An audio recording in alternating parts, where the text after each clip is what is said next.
R&B podcast, B podcast, R&B podcast. It's that show with Russ and Blake. R&B podcast, B podcast, that R&B podcast. It's probably gonna keep you awake. All right. Yes, sir. Episode 38. Yeah, episode 38. R&B podcast, Russ and Blake. Thank you for tuning in. It's a Tuesday morning. Yeah. A little bit different vibe. And I like it. Yeah. I'm a morning person, so this is good. Good energy. My boy Russ is a basketball official, for those of you who don't know. And today I'm going to ask him some questions because I don't know much about his job, other than that it is very important to the game of basketball.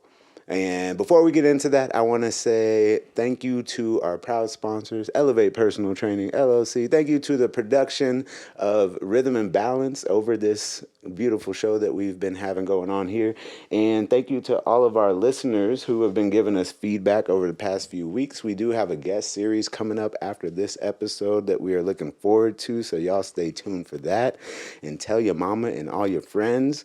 And I will say this at the beginning instead of the end. Go ahead, like, share, and subscribe, because I'm sure you're going to stick around for the full hour, and I don't want you to forget by the end. And it's easy to forget. I do it myself. Sometimes watch a YouTube video, don't push the like button, and I love it. So thank you for that ahead of time. And Russ, just let us know first and foremost, what got you into basketball officiating? Well, let me first start off by saying, because you said thank you to all the people that helped with the production you got a couple of this. thank yous. And then I just want to say, because so many people are involved in just keeping us in good spirits and giving us the motivation to come in here and talk about such a wide range of topics. You know, we've gone 38 episodes and haven't even touched on, what it is I had spent a lot of my time doing outside of editing and recording this podcast and my other jobs. So I just think it's awesome that we can spend so much time talking about different things and then get into some of the things that we love. Yeah. Okay, so today we're going to be talking about something that I love, which is basketball and officiating basketball, the mechanics of a basketball game, and more importantly, just the mechanics of sports and being a human being while we're enjoying these games that we love. So your question, what got me into basketball officiating? Well, I played basketball my whole life from the time I was 4 years old. My dad was my coach. My dad played in college, so I was in a family. My brother played in college. I was in a family that just loved studying the game and talking about the game. I played all the way up until I was done with college, 22 years old. And then shout out to one of my friends, Will Sorensen, both of our friend. He's one of our homies. Big shout. He was an official when I was done playing in college, and he basically just texted me and was like, hey, now that you're done playing, pick up these stripes. And I laughed at it. I'm like, bro, I'm not going to become a ref, I'm not going to join the dark side. No one likes the refs. And he's like, you know what, one of these weekends, just come out to a club game. I'll schedule it, and we'll work together, and I'll tell you what's happening. So I went out there. I had no idea what I was doing. I thought I knew everything about basketball, and then I found myself just in awkward situations because I had no idea what to call, where to put the ball, how to administer anything. So it was just a long process, but that's how I got into it. Nice. And it's interesting you say nobody likes the refs. I was telling you earlier, I feel like I didn't even acknowledge the presence of the referees until they make a call I don't like, right?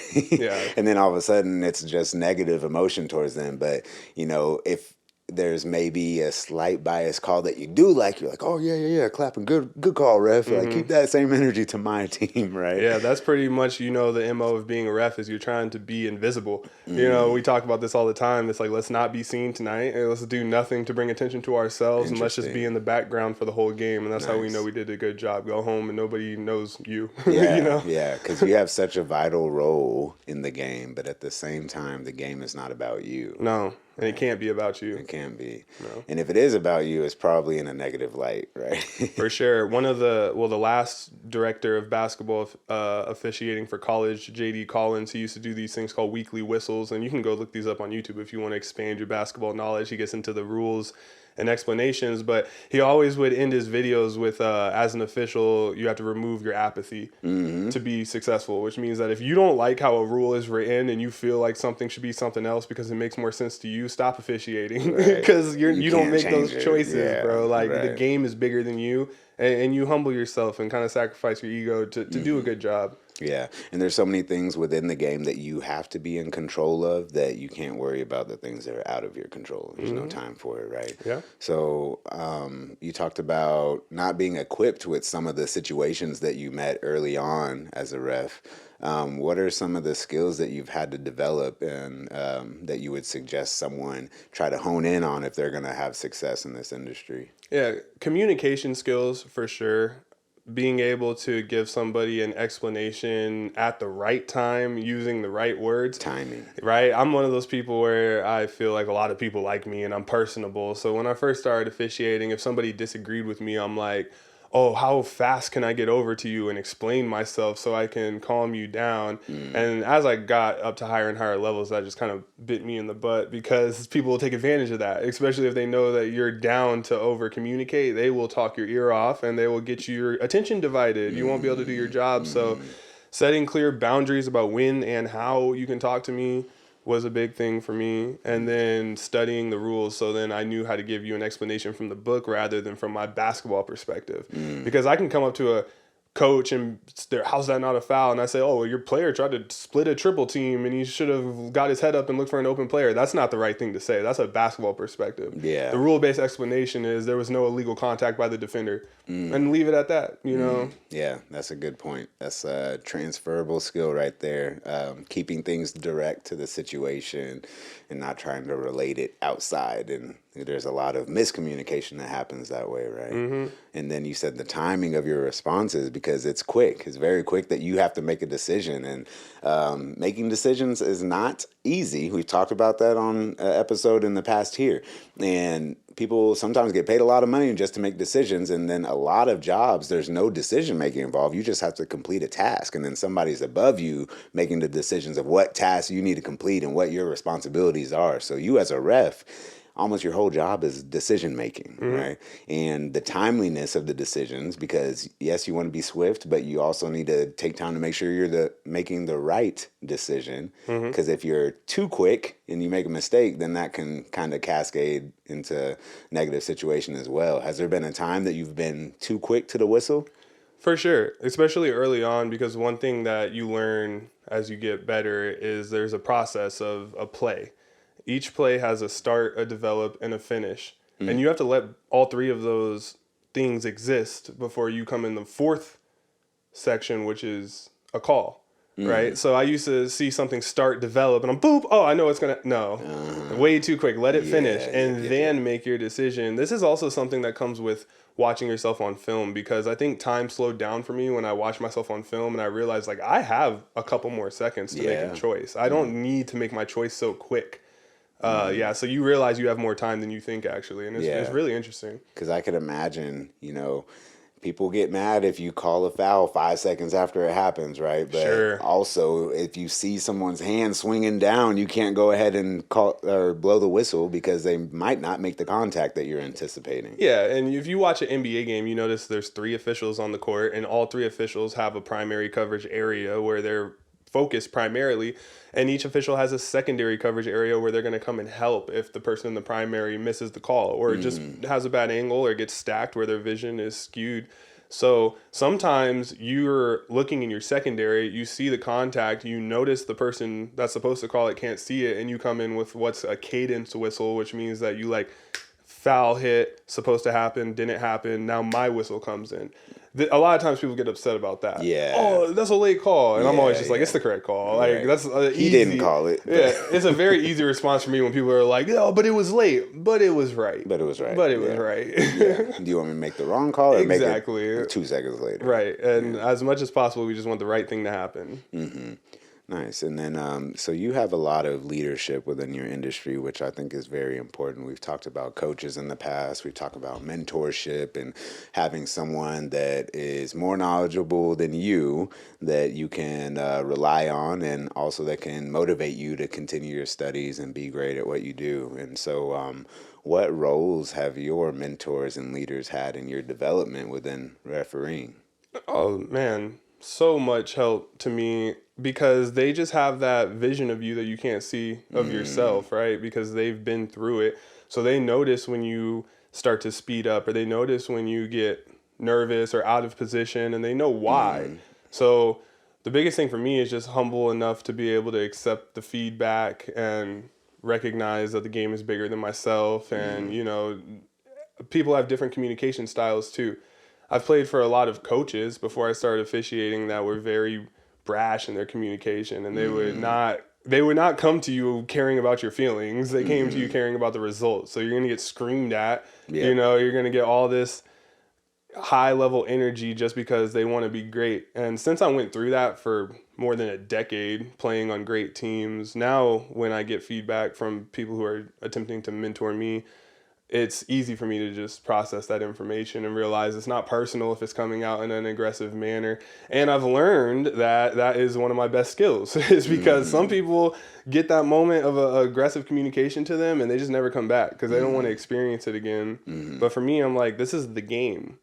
We love the game. Yeah. Right? We love the game. We know how it feels when we can't participate in the game, and it sucks. Yeah. Right? So if you get your emotions hurt because somebody is communicating to you in an aggressive style, you just can't be there. Right. Yeah. That's what's cool. Refs all have a respect for the game. I feel like some players don't necessarily respect the game sometimes. For sure. They like to play the game, but that respect piece is key. And then I was kind of mentioning earlier off camera how the official is the authority figure on the court, right? And so they have a different uniform, and that is with intent to identify them as that figure. If you were just wearing a random t-shirt, people wouldn't respond to you the same or might not understand your role, right? So the same way that a police officer has to show a badge, and that's their identification to establish their authority, sometimes the referee is almost policing the game, I would look at. That's true. And one thing that's interesting about that is both of those people need to do a lot of research and studies to be able to, what's the word I'm looking for? To Respond earn. appropriately. No, I want to say to earn their stripes, right? You have to earn them. You can put them on, but you'll get exposed in 2 seconds if you don't know what you're doing. So you have to come with the research and the experience to be able to say, like, I deserve to be on this game. And I think that's beautiful because, like you're saying, you can put the stripes on and be like, I deserve authority. But if the first time you make a call, you're not communicating strong, your voice is weak, and your mechanics are weak, we're not going to believe you.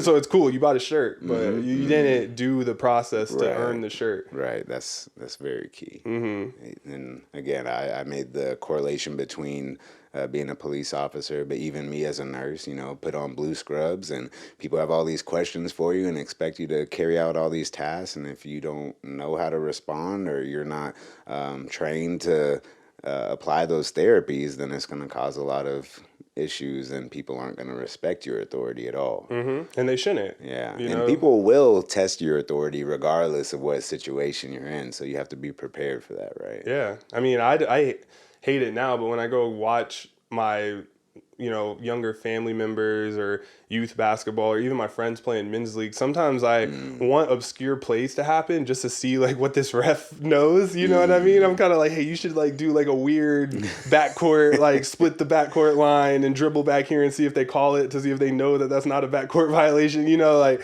little things like that, because I'm just engulfed in this game now and I love it.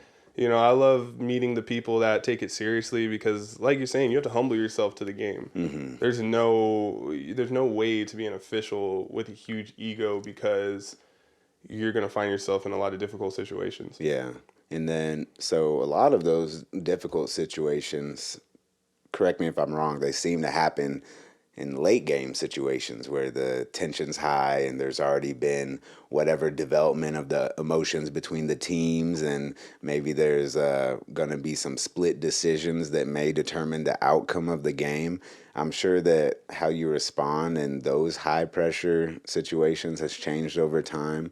Can you talk about maybe some of the less desirable responses that you've had in those tense situations, maybe early on in your career?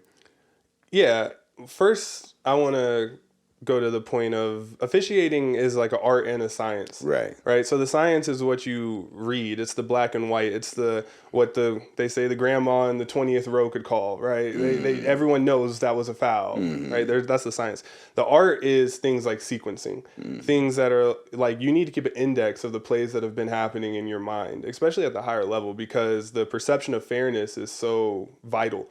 So if we chose not to call this contact on this end that might have been marginal or might not have been inconsequential, it wasn't huge, then when we get to the other end, we need to all be aware that we chose not to call it down here and don't call it down here, or vice versa. Whatever it is to be able to make this thing run with the perception of fairness, and you guys are calling things inconsistency. So I didn't say that now because I possess those words, but early on, like I'd work with people and I would like no call something on one end and get down to the other end and see contact that I thought was, aggressive, and I'm calling it out of my position, and I just see my partners like staring at me, and I'm just like, what? Like that was a foul, and they're like, that was, and so now we're in a whole different conversation of like, do you? And I even had a guy ask me this one time. He was like, do you think I can't see? Like. And I was just like, well, from my perspective, he got hit on and he's like, what happened right before that? And I'm like, oh, I guess that was kind of some contact on that later. He's like, yeah, we're sequencing. And I'm like, oh, okay. Yeah, so there is some discernment in those calls. For sure, because not everything is so obvious. Now, how frequently do you have to use that discernment in relation to the athlete that's involved with the situation, depending on their size or maybe their playing style, right? Sure. Yeah. I mean, especially when you get into like NBA players, right? So you have Damian Lillard who pulls up from 35 feet out of nowhere.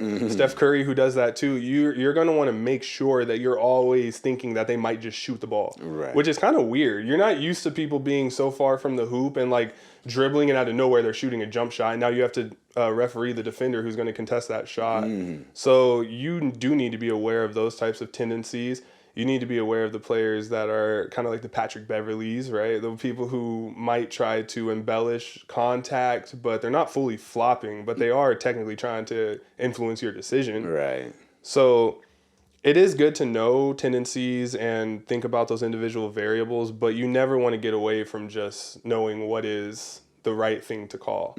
I can only imagine what it was like to try to referee like Shaq versus Hakeem Olajuwon. Right, where there's just giant human beings. There's so much contact constantly throughout the whole game.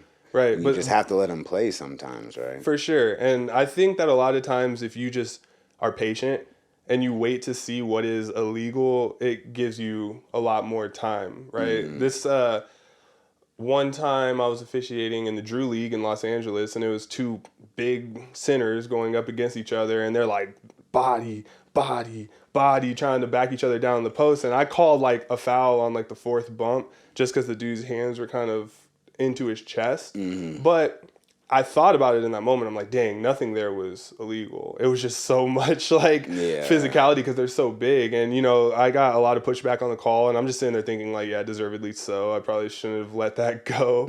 So a lot of it comes with just experience, like going through plays, seeing a lot of plays, and then understanding that like you have time to process in your mind. You don't have to try to make a decision off your first like instinct. Yeah, but sometimes you got to set the tone for the game too, right? That part. People come out the gate super physical, and you're like, whoa, like we got to tone this down a little bit, huh? Yeah, and that's rule 10.1.4 in the rule book, this hand checking. That's the biggest thing, right? I mean, sometimes games will start and the guards are hand checking all over the perimeter. They're like displacing each other with their hips or with their forearms, and you have to clean that up early.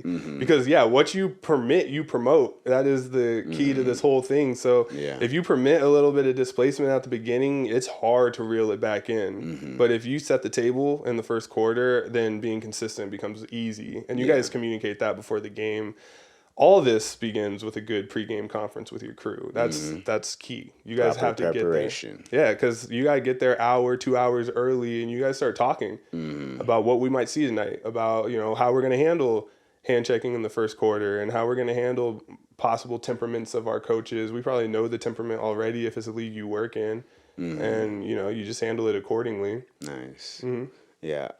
So you talk about the team aspect of refereeing a lot, and I don't think that's something I really directly thought about either. There's 3 teams involved in a game of basketball, right? So the 2 opposing teams, but also the refereeing team. And I asked you if there is any history behind the stripes on the shirt. Just give the audience your explanation that you gave me. Yeah, and I don't know if this is the correct history. This is just what my mind came up with as I was thinking about it. But the way I see it is that each team has a primary color that they're wearing during a game, and then the officials have white and black stripes. In college, not in the NBA, they're like gray and whatnot. But in college, it's white and black stripes, and I just think that signifies how you're not on either of the teams, and the combination of your stripes could create any color that exists along the spectrum. So that's kind of like what you're doing. You're trying to embody that unbiased neutrality. Exactly. Nice. And then we're saying you're almost part of both teams, right? Yeah. And that's a cool role to be in. Again, all these things, I'm like, oh, it's so new. I've been playing sports my whole life, and it's just like you said, the referees stay invisible until there's a call to be made, and they're out in front explaining it, and then they're like back in the shadows, just kind of going unnoticed. Yeah. And I think that, those roles are often overlooked in different settings. The people that are behind the scenes, kind of the conductor that are making those decisions and making sure that things flow smoothly. And the referees just have such a vital role in the game being enjoyable, period. We've seen football, basketball, all types of sporting events where it seems like there's constantly penalties, and there's just no flow in the game. Has there been any situation where the teams are playing to where there's just a lot of fouls constantly, but On the web for has there been any situation where the teams are playing? Check it out. That's hilarious because your Siri popped on and wanted to give the answer for me. Wow. Thank you, robot. Nobody was speaking to you.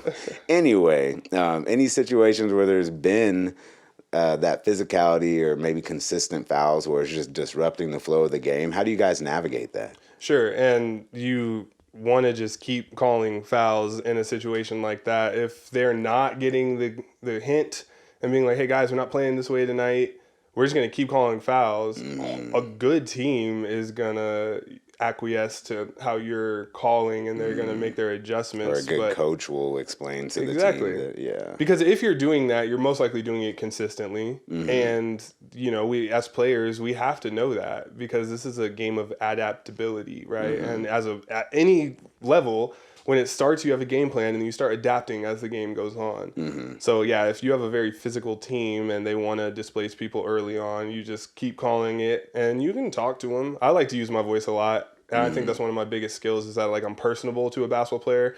I'm not too far removed from being a whole college basketball player, so I feel like a lot of these dudes don't get too upset when I'm trying to just talk to them.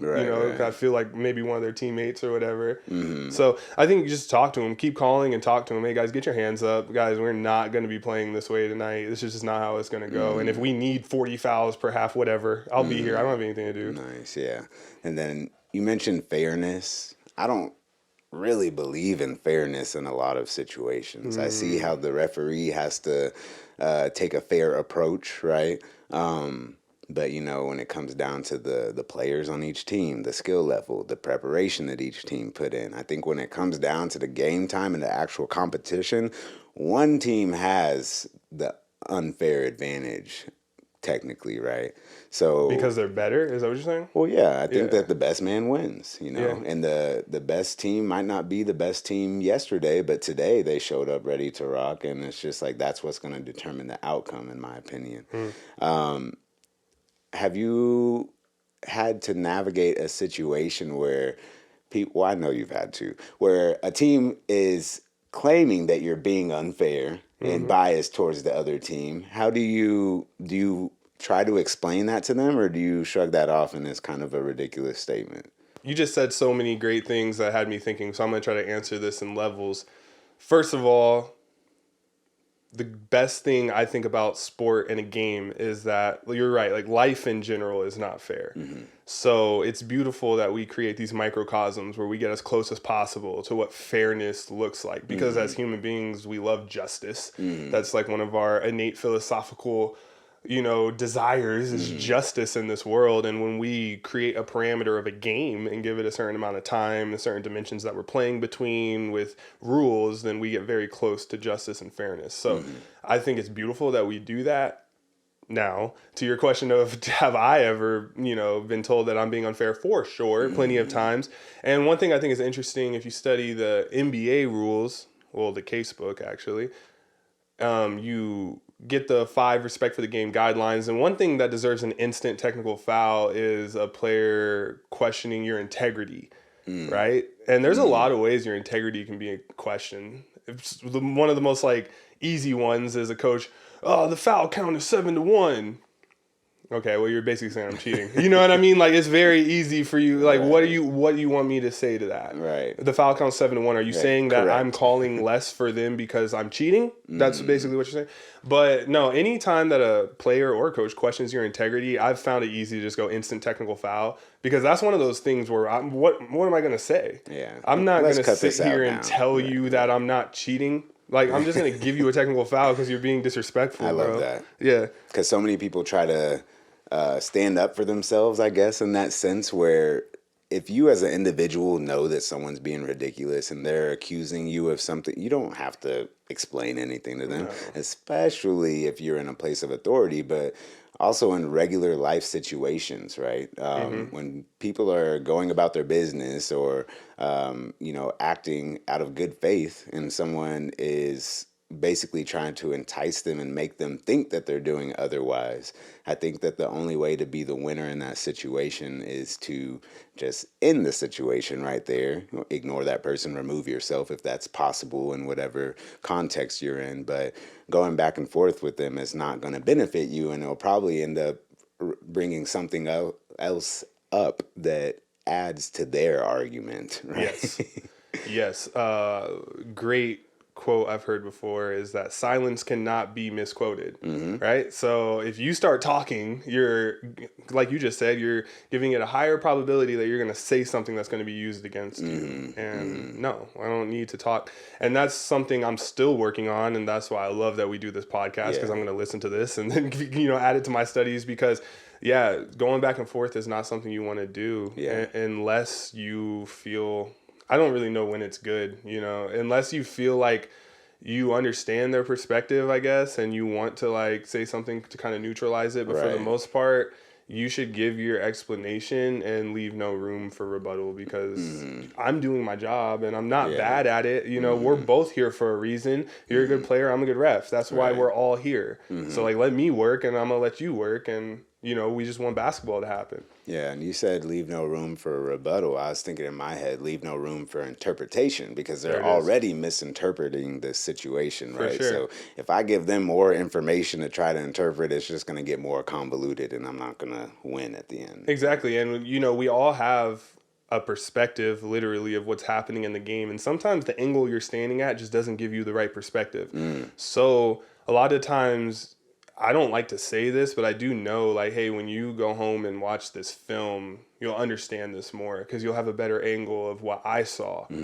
And I don't want to say that in the moment, because it sounds like I'm trying to win in that moment. And tell them that they're incompetent. Exactly. Right? But Maybe I'll just be like, read hey. a book. But I've had coaches tell me, oh, I'm going to clip this up and send it to your bosses. And I'm like, okay. Then I go watch and I'm completely right. I never hear anything again. But I can't come out and the next game I see him and be like, hey, how'd that go for you? No, I just move on. How do you respond to those kind of threats?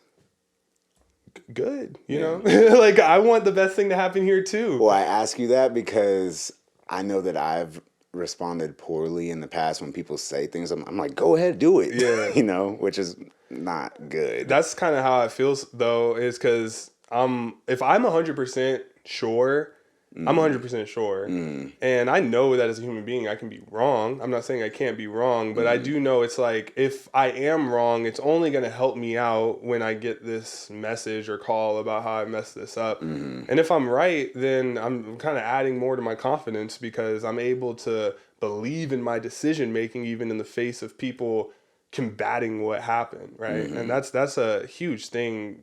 I was talking about how it's hard to have an ego, but you have to be very confident, super confident, because you might be one versus 1,000 in the decision you just made, and everybody else disagrees with you, and you could be right. You know? Yeah, that's an interesting situation to be in, because I don't think of many other contexts where that is probable. You know, I can't think of one. Can you?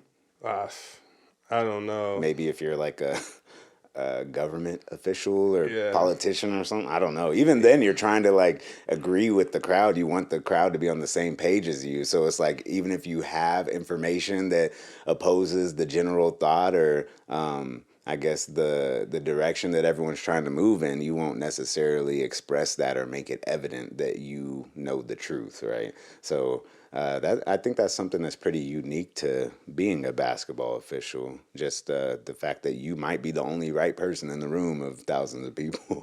And if you were wrong, then you have to like own that. Yes. That's another thing, because you could be incorrect, and you have to grow from that, but you also have to kind of humble yourself in that moment. Like some officials will say, you get one time in each game to tell each coach that I was wrong. Yeah. And that does help. Sometimes Right. you go over to a fuming coach and you're, hey, I did not have a great look on that. I don't really have an But if you opinion. do that 3 times, and it's like, Oh, yeah, dude, you're what the heck is incompetent. going on? What are you doing?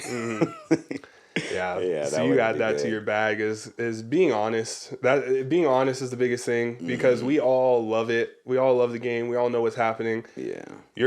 I believe in my experience level, but I know other people have very high experience levels, so you can't try to like cheat anything. And this goes for the whole thing. I mean, honestly, if you want to even go down to your communication, like with your bosses and the people who are assigning you, you have to be honest at all times, right? So some Yeah. people right now, I mean, I'm trying to schedule what my weekend is going to look like, and there's a few different people hitting me up to schedule it, right? So if I were to tell one person like, hey, I can't do this because I'm going to be out of town, and I tell another person, hey, I'll work these games, I go work those games, and somehow that person went to go watch this game, and they see me Yeah. working. Now they're going to be like, what? I can't trust Russ's word. So it's interesting, because you're also an independent contractor. So you're like your own business. So you're your own brand. And the way you communicate to people is part of your brand. The way you show up, if you're early, if you're professional in your dress, if you're communicating before, making sure that your partners understand where to meet up, all that type of stuff is part of your brand as an independent contractor. So it's like, Interesting. you're dealing with that too. Yeah, I don't think a lot of people realize that. They probably think that you're an employee of the NCAA or employee of the NBA, right? Yeah. And that's not the case. So do referees get benefits? I'm not exactly sure, because that's one of my goals, is to get to the level where you would Yeah. have benefits, but if you're just doing like high school level, no. Yeah, definitely not that Yeah. level, right? So I'm not sure about that though. Is this a high demand market to be a ref? Are there a lot of people trying to like climb up the ladder and make it to the NBA, their professional stage of whatever sport that they're reffing? Right. So all over the country right now, there's a huge a referee deficit as far as youth sports goes. Right. So if you feel like you want to make some extra money and you enjoy communicating with people and just being in the community, you should go referee a sport that you care about, or one you don't care about. Just have some fun, get some cardio, make some money. But if you talk about getting up to like the Division I level and the NBA, yeah, it's super competitive, high demand. There's dudes all over our world right now studying and trying to get these jobs, and that's one reason I love it, because I feel like it's super competitive, like playing, but it's more of just like a studious thing. You have to study, you have to stay in shape, Yeah. stay healthy, Yeah, I'm glad you say that. I see a lot of youth referees that seem to be missing some of those pieces, like the staying in shape and like being healthy. And I think that oftentimes influences their ability to be good at their job, whether it's the mobility on the field or the court, or making a quick decision, or I guess staying in control of your emotions in a situation as well, because we've definitely seen referees that have been a little bit out of pocket and step out of line, not at the higher levels. I think that's something very impressive to me, that, I've seen referees in high school games or club games that have definitely done things that are inappropriate, and it seems like those high level refs, they understand the assignment to a point, and they've had so much repetition, and they're so confident in what they're doing, and they're prepared for these situations. You don't really see them making those kind of poor judgment mistakes when it comes to their character. Yeah. Yeah. I mean, it can be quick money at the youth level. It can be like a higher hourly than you might even get at your job. So some people will be like, oh, I'll go ref 6 youth games, make a easy cash, and be out for the weekend, and then they might not have as much pride in what they're doing. And I've seen that. It's definitely frustrating, but that's how people get in those sticky situations, because they don't care about what they're doing, right? So I think in any job, if you're not taking pride in it, you might find yourself in harder situations. As far as the higher level officials, they probably do not care, because they've heard everything get said to them, and they've had everybody try to provoke them, and they just have their eyes set on the bigger purpose, right? And also, you study yourself on film a lot. So sometimes when I watch these videos on social media and I see like a referee getting out of pocket, I just imagine that they don't watch themselves on film that often, because you would they don't know have the awareness. Exactly, because you would be knowing how crazy you look from that camera. Whenever I'm working, I always think about how I look from that camera. That's my main thing, because when I get home, I'm going to study what was on that camera. So I'm just always thinking in like the bird's eye perspective. So when you see people get out of pocket, it's like, nah, there's no way that you have been watching yourself, because you look crazy right now. And there's a pretty standard appearance and presentation for a referee. So it's like, if you deviate from that at all, you're going to get exposed and look wild. Yeah, and Mark Davis is one of my favorite NBA officials. He referees all the big playoff games, and you guys have probably seen him a million times. He has a quote where he says, like, if you can't control yourself, you can't control the game. Right. And that's just a big thing. If you're letting your inner voice become like divided, then you're going to be divided in your decision making, and that's where you're always working at this. This is why it's so fun to try to master it, because you're always working at making sure that outside phenomena isn't going to disrupt your inner self-talk. And you can do that at any moment of your day. It just becomes magnified when you get into a basketball game, because if your self-talk becomes divided, you're going to show it. Do you feel like you're talking the whole game, or is there a large portion of the game that you are just observing, or does it depend on like if there's a lot of fouls or the dynamic of the game? No, I used to just observe, and now I'm always talking to myself, because there's, like I was talking about earlier, you have a primary coverage area and a secondary coverage area. So in your primary coverage area, this is, I'll get into this. So this is one thing, as a fan,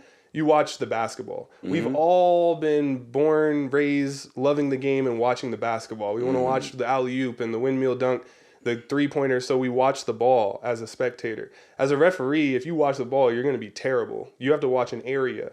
So I'm always talking to myself like, all right, 12 blues my primary, 12 blues my primary. And then the ball moves, or a down screen happens, all right, down screen, legality of the down screen. All right, cool. 13 comes off of it. Is he illegal? Is he legal? Like, that's what I'm always telling myself. And then when I make a call, I already have the number in my mind. So when I walk up to the table, I don't forget, oh, who's the foul on? No, because I was telling myself 13, right? So I'm always talking to myself. And then if I don't have that to talk about, I look up at this shot clock and I look at the game clock. All right, 7 minutes in the game, 24 on the shot clock. If we have a violation, that means it's going to be at whatever 6:46 or whatever that time would be, and I would be able to handle that if this happens.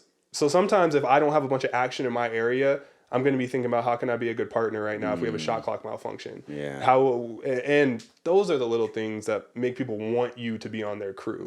That's my goal. I want people to be like, oh, Russ, like I remember we had a shot clock violation and a double technical foul. He knew where to put the ball and what the time was at. And little things like that are going to be like, all right, you want to invite me back? Because I was just paying attention to that. So all of the little intricacies of refereeing. I know you told me about a referee you worked with that brought the ball to the wrong side of the scorer's table. And, if you're, I don't even know all the intricacies to give these examples.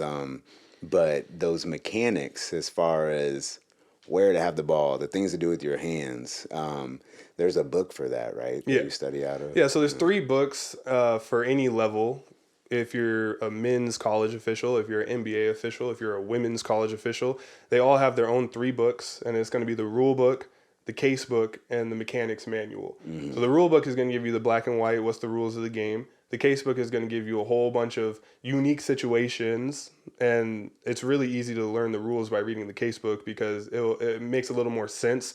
It'll be like, all right, during a dead ball, A1 elbows B1 in the face, and this much time is on the clock. How do we administer it? And it'll give you the answer and where the rule is to cite it. And then the mechanics manual tells you about all the stuff you were just talking about. Where does the ball go after this play?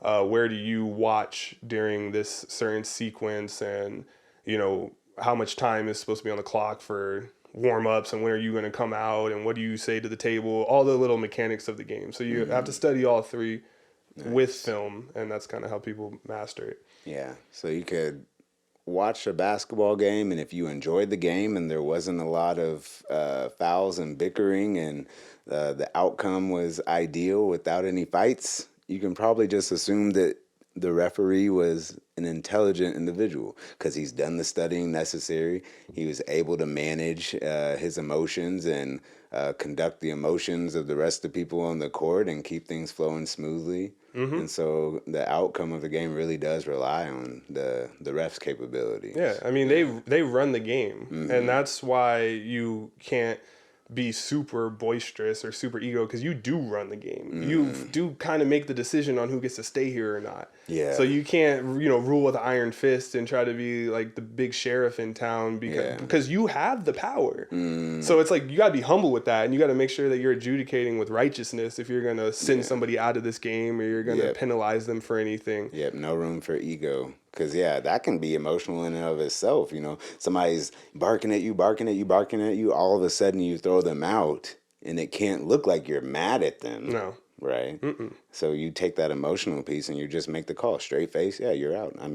I said it once. I'm not going to say it again. It's already been determined. That's the other thing. You can't take back what you say as a ref. No. You can apologize and say that you're wrong, but it's like once you make a decision, it's set in stone, and it has to be carried out, right? Yeah, and people are going to respect you more if you're being consistent with those technicals and ejections. Because if you don't toss this one coach when they went super far over the line, but the next night you have a coach that you kind of don't like and you toss them, you're going to look crazy because it's like you just show that you're biased and that your emotions came into play, right? And at the highest level, you got North Carolina versus Duke or something like that. Like, you cannot ever be that way. No. You have to be super consistent and basically just run the game. I mean, that's the biggest thing, is just running the game. And it's funny that I'm saying these things now because I've had so many mentors tell me, like, Russ, run the game. When are you going to start running the game? And I'm like, it's something I've worked on and like grown over these like 5-6 years I've been doing this. But yeah. So in what ways have you not ran the game? Oh my gosh.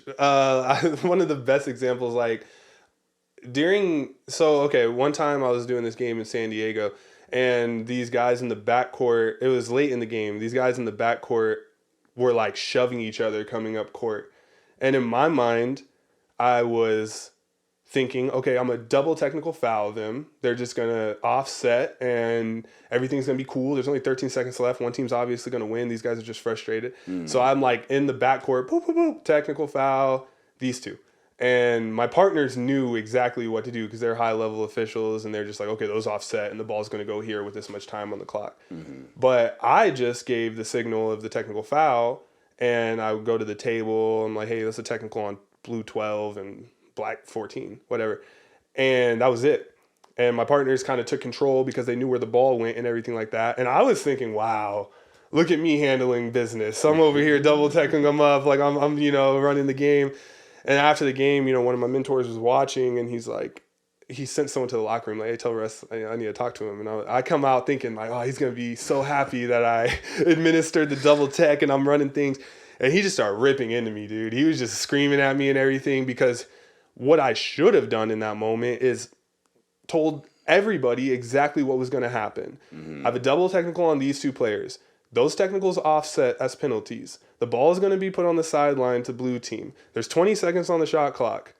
right? That's running the game, because now you communicated to everybody what's going to happen, rather than you have your weak little double tech and you go back behind the people. Like, you know what I mean? It's just not running it. You have to communicate everything that's going to happen next, right? And so that the person who's at the scores table and your partners and the players all know exactly what to do, because you're running the game. You set it up and you put them on their path. You know what I'm saying? So that's one example. And I have plenty more where I had to learn going through situations where I just wasn't as confident and communicating as well as I should have been. Right. So now, even if I go, and I'll do all types of levels of game, but I used to be like, oh, as I get better, I don't want to do any kids games, but now I do. I might do a college game, and I might do like some 7-year-olds the next day, just because I like to work on that type of stuff. I'll call a foul and just announce to everybody exactly what happened, just to work on like my talking. And when you're able to narrate as well as officiate, you calm everyone down. You know what I'm saying? Yeah, and it's funny, some of those kids games can get pretty heated too, right? Yeah. Yeah, so transferable skills, different situations, being able to be a leader and being able to communicate, all of these very, I guess, respected qualities that are necessary if you want to, grow in this profession, but really any profession, right?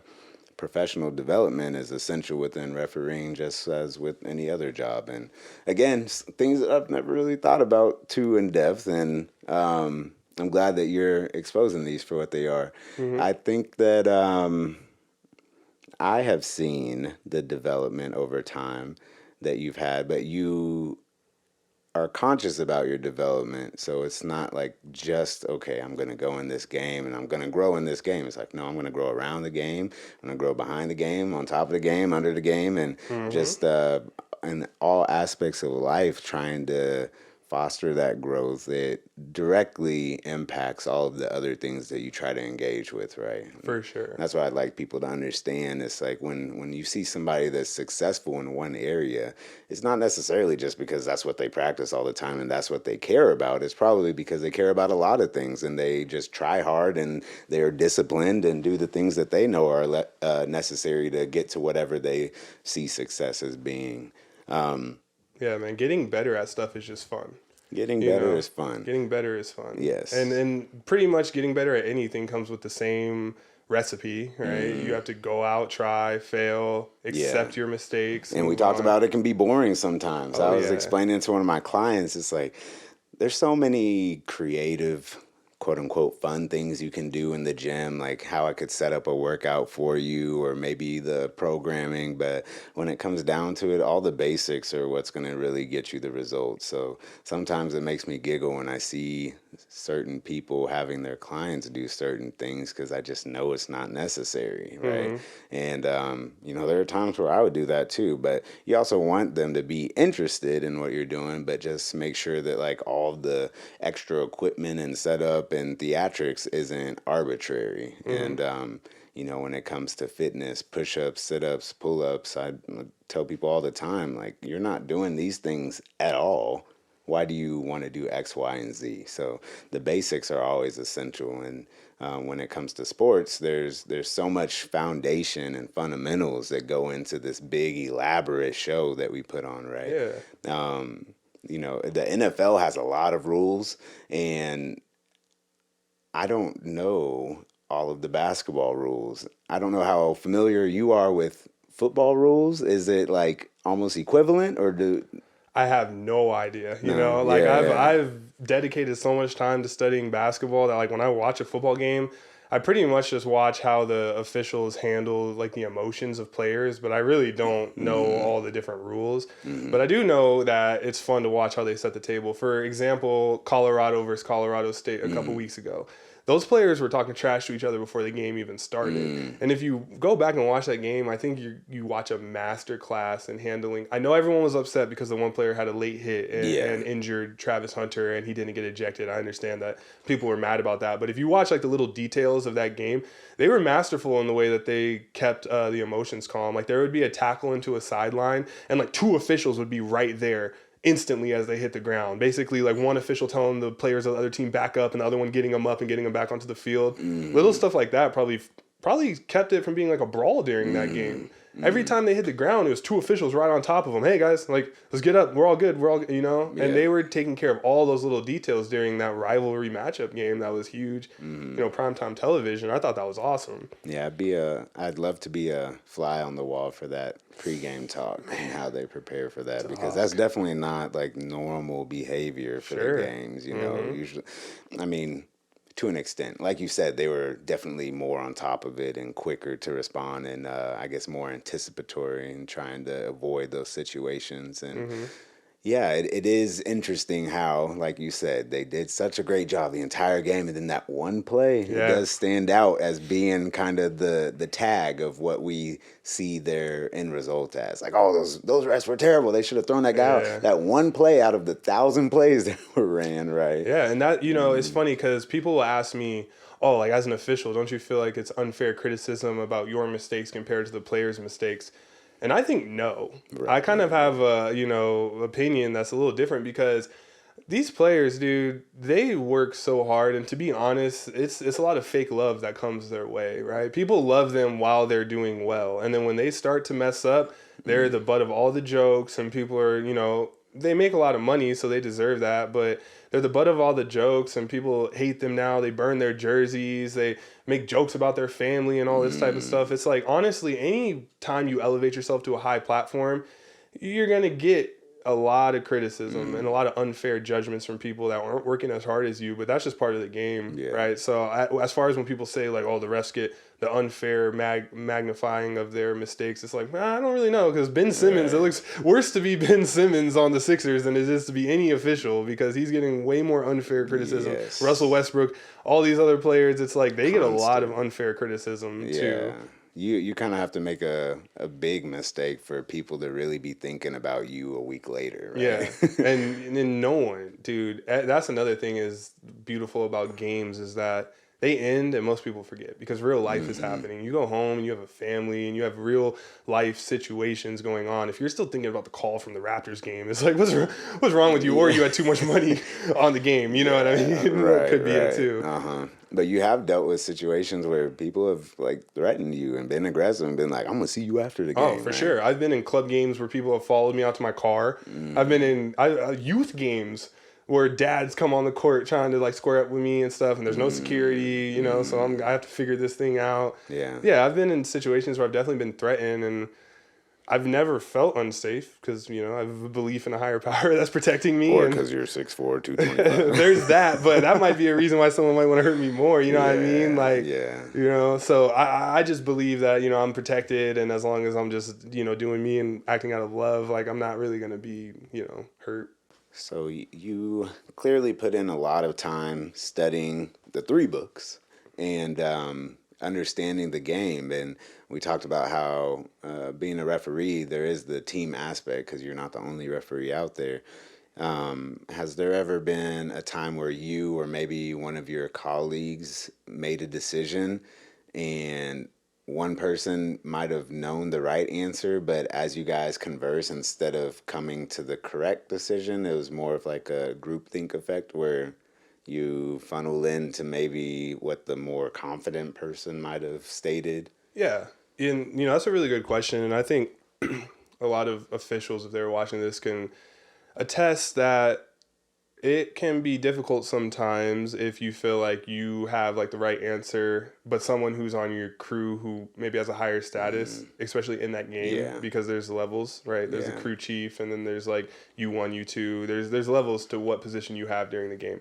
And if you feel like you're correct and somebody else does not, then it can be weird. It's good to remain with what we would call like a clinical lens, I guess, outside of sports. So you're talking about having a clinical lens because you know from your research and your studies what the correct thing is to do. This has happened to me, though, early on. I had a situation one time where I knew what the call should have been, and I knew that we were about to do it incorrectly, but I was like in my first year, and I wasn't really confident enough to come out and say like, hey, I know what the right thing is to do right here. I wish I would have, but whatever, you learn and you grow. But you have to be prepared to like live with it. So that's the thing. If you're gonna try to override somebody who's superior to you on your crew, you got to live with that. And if you're wrong at the end of the day, you're probably going to, get that call and lose some games and have some type of reprimand. But if you're correct, then you're just going to elevate yourself. So I would always say that if you feel like you're 100% correct and you know the right thing to do, it's like you got to speak up. Or at least put it out there for discussion, right? You don't necessarily tell them like, no, you're wrong. You could like maybe give them a suggestion like, oh, well, how I saw it, there's this rule and this happened. Like, did anybody else notice that, or am I wrong?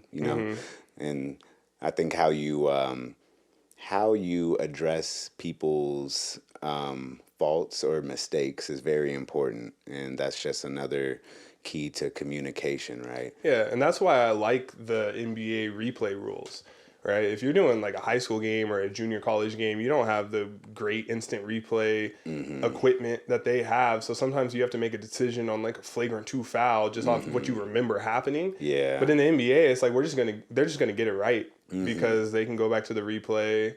And some people hate that.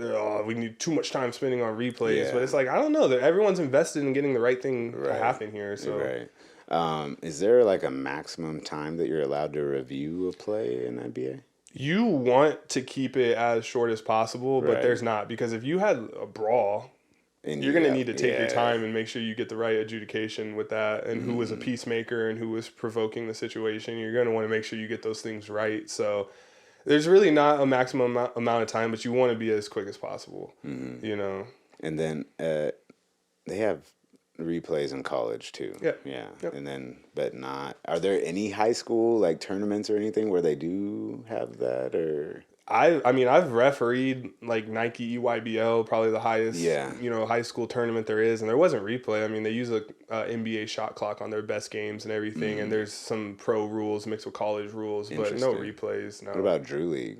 No, not for instant replay. No, Okay. No. Yeah, because I could see that as like a very valuable tool to have, but you have to work to be able to even utilize that tool as a ref, right? For sure. And that's why it's interesting because like it's almost like harder, I think, at the beginning because you have to do more things from memory. And then once you master that, you get like the tools to kind of help. But it's everyone works for it. Everything is earned, in this business. But one thing that's interesting about NBA replay is that you have a official at the replay center watching your game. So they can trigger replays. There's a whole bunch of triggers for just the official that's at the replay center. And they'll trigger down to the people on court, hey, we need to take a look at this and adjudicate it, appropriately. And is that like any official at the replay center, or is that like one of the higher level people that is like the overseer, basically? It's somebody is assigned for the replay center of each game. So it'll be like the 3 officials that are assigned to be on the court, and one person's assigned for the replay center. So you can kind of circulate between them. Okay. Yeah. So you might see James Williams, for example, the Gucci Mane, right, ref that everyone calls Gucci Mane. Oh, yeah. You might see him on the court one night, and then one night he's going to be the replay center official. So it is like that. Okay. So it's not like you have a position like, oh, I'm the center ref. What are the different names for the refs in their areas? Do you guys like have a label based off of what area you're in? Do you mean because there's 3 during the game? Three officials. Yeah. You have the crew chief, right? The chief. Yeah, and then you have a referee and an umpire. Oh. Right. So and then in a college basketball game, you have the referee who is the top one, and then you have a U1 umpire 1 and U2 umpire 2. So yeah, there's levels to it. The third person is usually going to be the least experienced one. And if you go to a replay, I think we talked about this one time, but if you go to a replay, that least experienced person is going to get asked their opinion first because the idea is that they might be influenced by the people with more experience. Yeah. Okay. So that kind of takes away that groupthink a little bit, right? That's interesting. I had no clue that there were umpires in basketball. Yeah. And you have key. You want to be good at it, right? It's like when I first started, it's like I was U2 on every college game. And I took pride in that. I'm like, all right, cool. This means that I'm going to be really good in my primary. If I'm going to come out of my primary, I better be 100% sure because I'm not trying to step on anyone's toes. Yeah. And I'm going to be good about just clocks. I'm going to pay attention to little things. This is what I tell some of the younger guys who hit me up now who look for some mentorship. I'm like, be good about clocks. Be good about communicating, own your primary, if anything, own your primary. But as you get to the highest level, right, the crew chief, the top dog, you have to not only own your primary, but be super competent in your secondary coverages, because you almost are going to come out of your primary more often because you have the experience to, right? Yeah. And then, so you kind of quickly drop that there's people that you mentor at this point, and you're still working up towards your goal, and you have a mentor. And I think that's important for everybody to just remind themselves, like, no matter what level you're at, it can be very valuable for you to have a mentor, but it's also valuable for you to mentor other people, because that lets you just even more so solidify your knowledge and be able to present it and think of it from a different perspective again. And it just in turn helps with your growth as well. And that's not something that you're asking for compensation for, right? It's just like something that you're doing on the side. Yeah, it's part of the love of the game, you know what I mean? Even this podcast, it's just part of the love. It's like I want to be able to present this knowledge as fluid as I can because I want to master it. So, Nice. yeah, you show up, you watch people. Sometimes I'll be watching like a little kid's game and I'll watch the officials and I'll see them doing like wild stuff, and I'm like, hey, if you care about this, I might add my little 2 cents. Some people are like, miss me with that, and I'm okay, that's cool. But some people are like, yo, let me get your number because like I didn't know this, and I'll send them information. Hey, this is some information about how to move and how to look and watch yourself on film this way. Yeah, I definitely do that as well, especially in the fitness community. There's people that have been doing it for 30, 40 years, and there's people that are new to it in 1 and 2 years. And as far as like business development and branding and client retention and programming and all those things, I think a lot of people in any industry you get into, you don't really know how intricate it is until you're like in the thick of it, right? And then so you might think that you have everything laid out, but again, you find somebody with more experience than you, and it makes it a lot easier to discover those things early on and not be caught in a situation where you have to learn the hard way, right? For sure. And I've been blessed to be here in Phoenix where we have some amazing officials, right? We have like 4, 5 NBA officials, WNBA officials, high-level D1 officials just in the Valley. Like, this is a hotbed. So I've got to observe some of the people who really grind at this. So it made it easy for me to be like, okay, if I'm not working that hard, then I'm not, giving my all to this. And when you have people around you that are that dedicated, it kind of makes it easy if you want to be. Yep. Right. Yep. You're only as strong as the circle you place yourself in. Nice. Yeah, you said Arizona's a hotbed for officials. We're a hotbed for a lot of things out here. I think people sleep on Arizona and the development over the past decade, right? I moved out here in 2007, and it's just like the number of athletes we produced, the number of business owners, and all of the professions that I can think of. There's people here that are really innovative and driven, and there's a strong community within how do I put it? A strong community within the high achievers in Arizona, I think. And I think we've been blessed to grow up in this area, because even within our youth, a lot of the people we grew up with are doing very big things now, and that's just not something that you see everywhere. And Arizona doesn't have the best reputation as far as like its public education, but I think that it just so happens a lot of the people that are within the public education do have parents that are professionals and even former athletes, things of that nature, and it just kind of propels them into a different trajectory than it would be in another area where the education may not be as good. And I see a lot of people come out of certain situations around here that I can be very proud of being a part of. And yeah, it's just cool to see. So, For sure. As we've grown, we've been able to see the different sides of all these things we've been involved in, with you being the player and now being the referee, and me and my mom being a nurse, now me being a nurse, and seeing really within the healthcare industry and all of those different aspects, and even within business as well between our dads, right? And I just invite everyone to open up your perspective. Whatever it is you're involved in, try to see it from every angle, because that's really the only way that you can be the most successful and get to wherever it is that you're trying to grow to, is having those different angles and perspectives and having a full understanding of what it is you're getting involved with. Right? Yeah, and spend your time studying. Replace a half an hour of scrolling on your phone with just opening the book to get some of the phenomena into your mind that you want to master, because that's just going to make everything more vivid and fun. And those Netflix shows aren't going anywhere. Not going anywhere. They're going to be there. So Sure. you don't got to binge. You got to have a little self-control, and it's easier said than done. I've been telling people lately, just have some structure to whatever it is you're trying to accomplish, right? If you have a plan and you look at it daily, you're more likely to follow it. But if you just have it all in your head, these are the things I need to do, and there's no structure or organization behind it, then you're probably going to get lost in your journey. Cool. Well, this has been very valuable in a way that I didn't expect. I learned some things about basketball, about refereeing, and then learned some things about life and mentality and all those good things as well. So I hope that y'all are able to have as many takeaways as me, or maybe even twice as many. Yeah. And I'll tell you again, this episode 38, if you can relate, like, share, and subscribe. Send it to someone you love, because it's all about love over here on the R&B podcast. And again, I'm so excited for our upcoming guest series. We got some very valuable things. Next week, I'll give y'all a little sneak peek. We're going to talk about some financial things. A friend of mine is a financial advisor and also has a passion for health and taking care of himself both physically and financially. We'll talk about the mental aspect a little bit too, because he's interested in the similarities between health maintenance and financial health, right? So be looking forward to that. And on that note, I suppose, like last week, we'll see you next week. Peace. Peace.